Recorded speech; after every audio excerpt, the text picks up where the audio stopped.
നമസ്കാരം, സിറ്റി ന്യൂസിലേക്ക് സ്വാഗതം.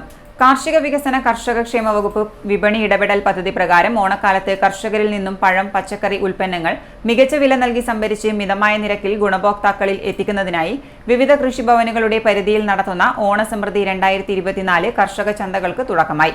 ജില്ലാതല ഉദ്ഘാടനം കണ്ണൂർ സിവിൽ സ്റ്റേഷൻ മിൽമ ബൂത്തിന് സമീപം കോർപ്പറേഷൻ മേയർ മുസ്ലിഹ് മഠത്തിൽ നിർവഹിച്ചു.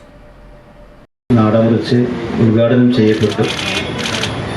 കർഷകരെന്ന് പറയുമ്പോൾ മണ്ണിൻ്റെ മക്കളാണ്.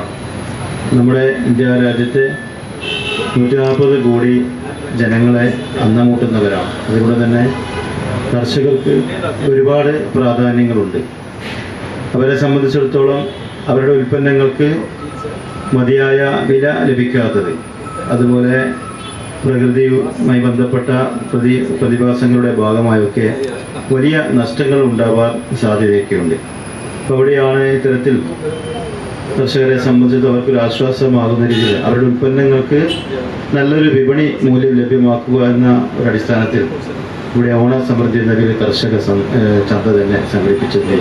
ഇവിടെ കർഷകർ അവരുടെ ഉൽപ്പന്നങ്ങൾ നേരിട്ട് ഇവിടെ എത്തിക്കുകയും ജനങ്ങൾക്ക് അത് മിതമായ നിരക്കിൽ മറ്റ് കമ്പോളങ്ങളെ അപേക്ഷിച്ച് മിതമായ നിരക്കിൽ പ്രത്യേകിച്ച് കീടനാശിനികൾ തളിക്കാത്ത ഓർഗാനിക്കായ പച്ചക്കറികൾ അതുപോലെ മറ്റ് ഉൽപ്പന്നങ്ങൾ ലഭ്യമാകും എന്ന് പറയുമ്പോൾ നമുക്ക് ഉപഭോക്താക്കളെ സംബന്ധിച്ചിടത്തോളം ഏറെ സന്തോഷമുള്ള കാര്യമാണ്.